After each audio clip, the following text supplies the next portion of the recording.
Pelatih Timnas Indonesia Patrick Kluivert menyoroti asupan nutrisi para pemainnya jelang melawan Australia. Ini karena skuad Garuda bakal melanjutkan kualifikasi Piala Dunia 2026 zona Asia tepat di tengah bulan Ramadan. Timnas Indonesia akan melanjutkan perjuangan di grup C putaran ketiga kualifikasi Piala Dunia 2026 zona Asia melawan Australia di Sydney Football Stadium, Kamis lusa. Setelah itu, skuad Garuda menjamu Bahrain dalam laga ke-8 grup C di Stadion Utama Gelora Bung Karno, Senayan, Jakarta, pada Selasa, 25 Maret 2025. Ini menjadi dua laga krusial Timnas Indonesia karena saat ini tim Merah Putih berada di posisi ketiga klasemen grup C dengan mengemas 6 poin. Jai Idzes dan kawan-kawan hanya beda 1 poin dari Australia yang berada di posisi kedua grup C. Untuk itu, laga melawan Australia dan Bahrain ini menjadi pertandingan penting, karena bisa menentukan nasib skuad Garuda. Apabila Timnas Indonesia bisa meraih poin dalam dua laga tersebut, peluang untuk lolos ke Piala Dunia 2026 sangat besar. Jelang melawan Australia dan Bahrain ini, Patrick Kluivert pun berbicara soal nutrisi para pemain Timnas Indonesia. Pelatih asal Belanda itu menyoroti pentingnya asupan nutrisi para pemain jelang dua laga ini. Apalagi terdapat beberapa pemain yang menjalani ibadah puasa di bulan Ramadan ini. Menurutnya, dengan memperhatikan asupan nutrisi para pemain, ia percaya mereka bisa mengeluarkan permainan terbaiknya di setiap laga. Ya, saya pikir dukungan nutrisi sangat penting, ujar Patrick Kluivert sebagaimana dikutip media ini, Kamis kemarin. Anda tahu, bersama dokter dengan fisioterapis, dan pelatih performance Anda perlu mendapatkan kinerja yang optimal dari seorang pemain, ucapnya. Jadi, setiap pendekatan bagi saya sangat penting untuk memastikan pemain menerima nutrisi yang lengkap, karena itu kesempurnaan dari seorang pemain, jelasnya. Mantan pemain Barcelona tersebut bahkan mengatakan semua asupan nutrisi para pemain harus dimonitor dengan baik. Untuk itu, suplemen yang diterima pemain, makanan yang bakal dikonsumsi sebelum dan sesudah pertandingan itu sangat penting. Jadi, semuanya perlu dipantau dengan sangat baik, tegas Kluivert. Suplemen apa yang dikonsumsi para pemain, makanan sebelum dan sesudah pertandingan.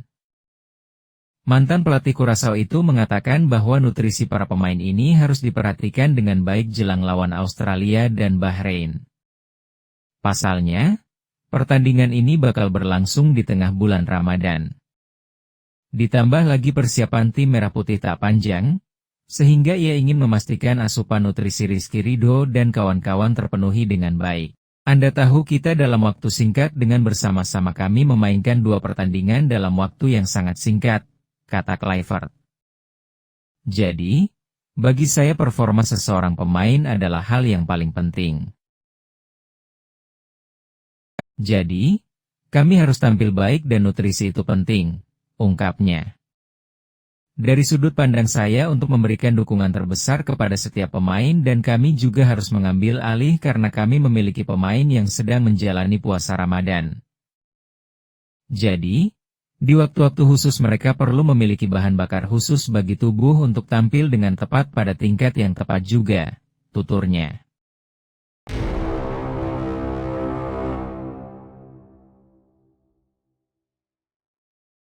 Rival Timnas Indonesia di kualifikasi Piala Dunia 2026, Cina, memperkenalkan satu lagi pemain naturalisasi asal Brasil. Namanya Sergio Antonio Soler de Oliveira Junior alias Serginho. Gelandang serang kelahiran Brasil, 29 tahun silam, ini merupakan produk Akademi Santos FC. Meski tak pernah tergabung satu tim dengan superstar Brasil, Neymar Junior, bisa dibilang Serginho adalah adik kelas bagi ex-penyerang Barcelona. Ketika Neymar menjalani musim-musim awal di tim senior Santos, Serginho masih menempa diri di akademi klub tersebut. Setelah dipinjamkan ke berbagai klub lokal, dia mencari peruntungan ke Asia dan menerima tawaran Kashima Antlers. Serginho berjasa memberikan trofi Liga Champions Asia bagi klub elit Jepang. Dia memenuhi syarat dinaturalisasi setelah berkarier di negeri tirai bambu sejak 2020 bersama Changchun Yatai dan kini Beijing Guoan. Dikutip dari media setempat, Sohu.com, PSSI-nya Cina berusaha memproses kelayakannya membela tim nasional supaya beres sebelum akhir pekan ini. Serginho diproyeksikan memperkuat Sang Naga untuk laga kualifikasi Piala Dunia 2026 zona Asia melawan Arab Saudi dan Australia. Sohu juga menyinggung proses tersebut berjalan bersamaan dengan manuver timnas Indonesia untuk trio calon pemain naturalisasi Emil Audero, Joey Pelupesi, dan Dean James. Timnas Cina sudah melemparkan fokus jauh ke depan untuk menata pertandingan melawan Indonesia, 5 Juni mendatang. Bersama Saudi dan Bahrain, keempat tim sama-sama mengoleksi 6 poin di klasemen grup C ronde ketiga. Timnas Indonesia berhak menduduki peringkat ketiga berkat rapor selisih gol paling baik daripada mereka. Adapun Cina menjadi juru kunci dengan selisih paling buruk, yakni 10 gol. Tim asuhan Branko Ivankovic disebut mulai ketar-ketir dengan penambahan kekuatan pemain naturalisasi di Timnas Indonesia. Proses perekrutan Serginho bisa jadi bentuk jawaban untuk mengeliminasi jurang kekuatan Cina dengan para rival. Sebelumnya, Timnas Cina lebih dulu mendaftarkan penyerang keturunan Norwegia, John Houseiter, untuk dipanggil ke kamp pelatihan. Indonesia menambah 3 pemain naturalisasi baru, tulis media lokal, Zibo. Mereka membawa pemain naturalisasi level tinggi untuk daftar pemain pada pertandingan Maret. Akibatnya, Cina mungkin akan menghadapi kesulitan dalam pertandingan tandang melawan Indonesia. Lanjutnya, mengungkap peluang melawan Jai Itzes dan kawan-kawan. Cina sepertinya menyadari kualitas tim Merah Putih sekarang bisa berbeda dari unit yang mereka kalahkan pada pertemuan pertama di Qingdao, terutama dengan hadirnya Patrick Kluivert di balik kemudi. Ketika masih ditangani Shin Tae-yong, Indonesia kalah 1-2 pada lakon matchday 4 Oktober lalu, kendati bermain lebih dominan atas tuan rumah.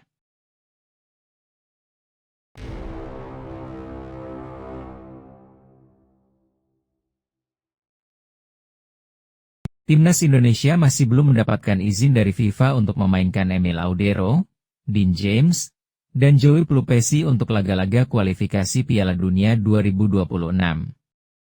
Skuad Garuda akan segera melakoni 2 pertandingan lanjutan di putaran ketiga kualifikasi Piala Dunia 2026 zona Asia pada jeda internasional Maret ini. Tim asuhan Patrick Kluivert akan melawat ke Sydney untuk menghadapi Australia pada 20 Maret 2025 mendatang, yang juga debut untuk pelatih asal Belanda tersebut. 5 hari kemudian, Timnas Indonesia akan menjamu Bahrain di Stadion Utama Gelora Bung Karno, SUGBK, Jakarta. PSSI menyelesaikan proses naturalisasi sejumlah pemain yang diharapkan menjadi amunisi baru. Ula Romeni telah selesai menyelesaikan proses perpindahan federasinya sejak Februari lalu, namun masih ada 3 lagi yang belum merampungkannya.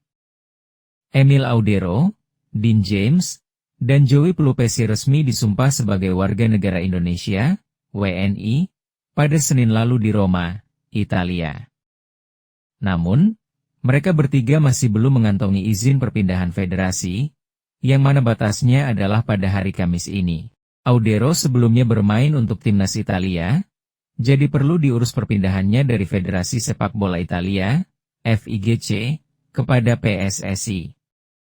Sedangkan James dan Pelupesi sama-sama dari Belanda, jadi perpindahannya perlu diurus dari Federasi Sepak Bola Belanda, KNVB. Pantauan di situs resmi FIFA, ketiga pemain tersebut masih belum tercantum sebagai pemain yang telah menyelesaikan perpindahan federasi. Belum ada izin FIFA untuk Emil Audero, Dean James, dan Joey Pelupesi. Hanya ada 1 pemain yang telah menyelesaikan perpindahan federasi, yaitu Ula Romeni. Masih ada waktu untuk PSSI menyelesaikannya. Namun hanya tinggal beberapa jam lagi karena pendaftaran seharusnya ditutup pada akhir hari Kamis ini.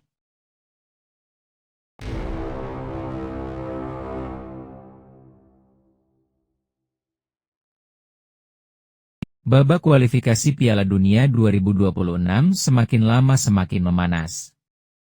Indonesia sendiri kini berada di posisi ketiga klasemen sementara grup C dengan torehan 6 poin. Garuda hanya unggul selisih gol dari tim-tim di bawahnya, dan tertinggal 1 poin dari peringkat kedua yakni Australia. Dengan persaingan yang begitu ketat, laga melawan The Socceroos akan menjadi penentuan nasib bagi kedua tim. Jika menang, Indonesia dipastikan bisa mengamankan posisi yang lebih baik dalam perburuan tiket ke babak berikutnya. Namun sebaliknya, kalau kalah ini bisa membuat perjuangan tim merah putih semakin sulit. Namun di balik semua ketegangan ini ternyata ada satu fakta menarik yang patut diperhatikan, yakni ramalan para pelatih dunia tentang masa depan sepak bola Indonesia yang mulai terbukti. Sejak beberapa bulan lalu, banyak pelatih top telah melihat potensi besar dalam timnas Indonesia. Dari mentalitas para pemain yang semakin kuat hingga sistem pembinaan yang semakin matang. Kini saat Indonesia benar-benar menjadi ancaman di kualifikasi Piala Dunia, ramalan mereka tampaknya mulai menjadi kenyataan. Lantas, seperti apa ramalan itu? Jika sebelumnya Garuda hanya berkutat di level Asia atau bahkan Asia Tenggara, kini untuk pertama kalinya dalam 88 tahun Indonesia punya kesempatan untuk kembali menjejakkan kaki di panggung sepak bola dunia. Ketum PSSI Erick Thohir sebenarnya pada awalnya menargetkan bahwa Indonesia baru bisa tampil di Piala Dunia tahun 2034. Namun perjalanan kualifikasi menunjukkan bahwa peluang tersebut datang jauh lebih cepat dari yang diperkirakan. Melihat momentum ini, Erick pun tidak ingin menyia-nyiakannya. PSSI bergerak cepat dengan mendukung penuh kebutuhan timnas Indonesia. Salah satunya dengan mendatangkan pemain-pemain baru yang bisa memperkuat skuad Garuda di kualifikasi Piala Dunia 2026. Naturalisasi menjadi salah satu strategi utama yang diterapkan untuk meningkatkan kualitas tim secara instan. Kita punya target jangka panjang, menengah, pendek. Target-target itu tidak hanya target sesaat. Artinya apa? Targetnya 2034 masuk World Cup tapi jangan sampai tahun berikutnya gagal. Buka Erick Thohir sampaikan dalam jumpa pers di Menara Dana Reksa, Jakarta. Karena ekspektasi masyarakat semakin tinggi ke timnas dan kebetulan momentum kesempatan kita masuk Piala Dunia 2026 ini ternyata ada walau sebenarnya di roadmap tidak ada. Apakah kita berleha-leha atau berusaha? Tentu, pasti kita akan coba momentum itu dan agresif, ungkapnya. Sejumlah pemain keturunan akhirnya resmi bergabung dengan timnas Indonesia demi memperbesar peluang lolos ke Piala Dunia. Beberapa nama besar yang dinaturalisasi antara lain Jai Idzes, Martin Paes, Tom Haye, Kelvin Verdong, Mes Hilgers, dan masih banyak lagi. Terbaru ada 3 pemain top yang baru saja dinaturalisasi PSSI, yakni Dean James, Joey Pelupesi, dan Emil Audero. Dengan kehadiran mereka, lini pertahanan, lini tengah, hingga serangan Indonesia menjadi lebih solid. Kombinasi pemain naturalisasi dengan talenta lokal seperti Marcelino Ferdinand, Pratama Arhan, dan Rizky Ridho membuat Indonesia kini semakin kompetitif di putaran ketiga kualifikasi Piala Dunia 2026. Hasilnya, bisa dilihat dari posisi Indonesia di klasemen sementara grup C di mana Garuda bertengger di peringkat ketiga dengan koleksi 6 poin, hanya terpaut 1 angka dari Australia di posisi kedua. Indonesia yang awalnya disebut sebagai tim underdog dan memiliki peringkat FIFA terendah grup C, perlahan mulai menunjukkan kualitas mereka yang sebenarnya.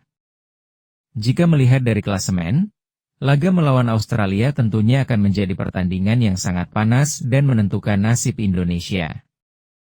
Namun di balik ketegangan ini ternyata ada banyak pelatih dunia yang sebenarnya sudah meramalkan kemenangan Indonesia.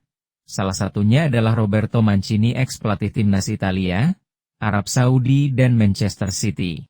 Mancini sempat menjadi pelatih Arab Saudi, namun kiprahnya di kualifikasi Piala Dunia 2026 tidak berjalan sesuai harapan. Saat itulah ia melihat sesuatu yang berbeda dari timnas Indonesia, sebuah potensi besar yang mulai terbentuk dan siap mengguncang Asia. Ramalan Mancini ini bermula saat Indonesia menghadapi Arab Saudi di leg pertama kualifikasi Piala Dunia 2026. Kala itu banyak negara di grup C termasuk Arab Saudi sendiri meremehkan timnas Garuda. Mereka menganggap Indonesia hanyalah tim lemah yang tidak akan mampu bersaing.